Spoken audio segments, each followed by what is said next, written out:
wish to comment was Rhonda Green and Max Green.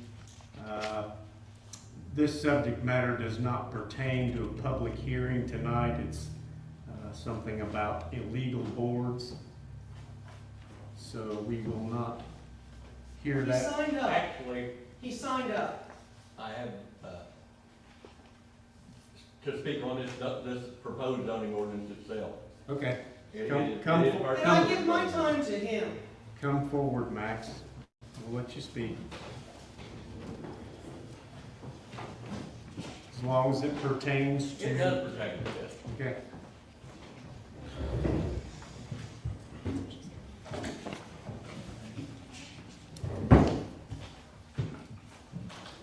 Under Indiana Code, IC 3674702, subdivision control ordinance must contain minimum width, depth, areas, and lots of a subdivision, public ways with grade curves, and conditions of subdivision, public ways, and current and planned ways, and the extension of water, sewer, and other municipal services. The old subdivision control ordinance that is currently in effect spells all that out. It has the grades and the curves, and it has a 3-inch water line, and it has the lot width and depth. And this new subdivision control ordinance does not have the concrete standards which is required by the state of Indiana. And if you look at the case law on these different ordinances, it must have concrete standards rather than referring it to another document or to another individual to make the determination on whether it's illegal or not. And it also, in this new one, it says if you have a problem with it, them passing a minor subdivision, you can always go back and ask to be heard. But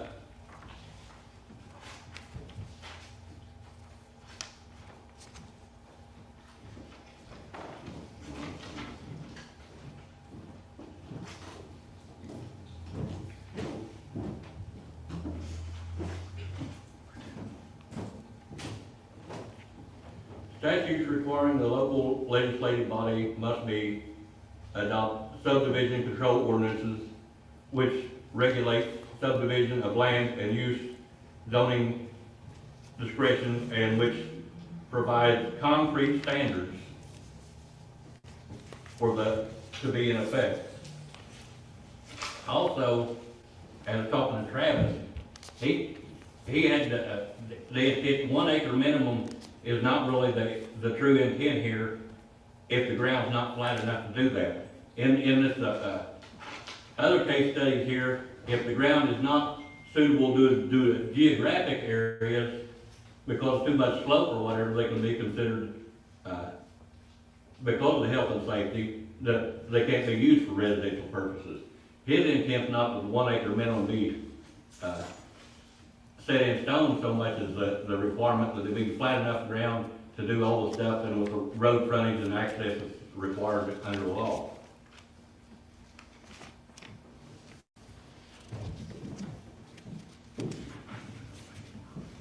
That's time. That's 3 minutes. I'm done.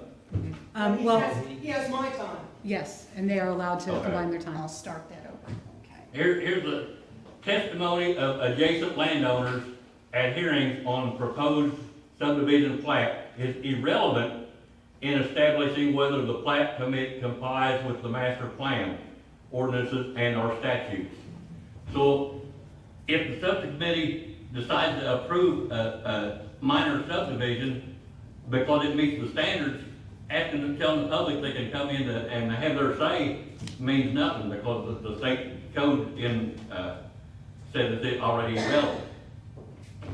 So I'm saying we need to go back and look back at this previous subdivision control ordinance and do some tweaking on it, because it actually says any division of ground for one plot into 2 or more is a subdivision, and we need to go ahead and add to that you cannot create any non-conforming uses, and that's when you divide property, and that was part of what we got into on the setback distances and what was brung up to on the,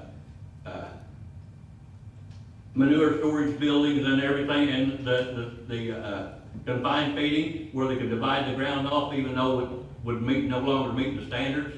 We need to look into that. And we can also go to the end where it says you have to be a relative and you can split two pieces of property. You can go back to the main, this new ordinance has, you can split up to 5 times, and that's perfectly acceptable. It needs to be looked at and updated and brought into to play, but, for what the state requires, this old subdivision control ordinance actually spells out everything in hard, language, even on the runoff water, and that you can't build up your property, runoff water on your neighbor, and it's a good document that needs to be worked through by itself instead of the feel good that, for public safety and whatnot, without having the specifics, saying because of the grade or because of the slope or because of, whatever does require to do that. And also, as far as easements, to get to the ground, you need to look at easements and shared driveways, because that is for public safety, is where the highway department needs to decide you can't put a driveway in a blind curve just because you have 1 acre there. That we need to have some sort of arrangements where that can be dealt with, because part of what they brought up before is that there are too many people sharing driveways, and nobody wants to share the price of the gravel and whatnot on them. And that does need to be addressed, but that was something to come about from this previous ordinance where it said no more than 10 driveways per mile. So the county kind of set themselves up for the fall on that one, forcing people to do things they probably normally wouldn't have done. So I'm thinking we need to go back and look from scratch and do it right in accordance with what the state says. Because I looked at that and I couldn't find any minimum lot depth That's in what I fine. read through. So that's where I'm at. It's not ready. That's It fine. needs to be. And also, when this first went over to Jackson County, Rhonda That's- called over you- to You've ask. exceeded your time, Max, for both you and Rhonda, but thank you.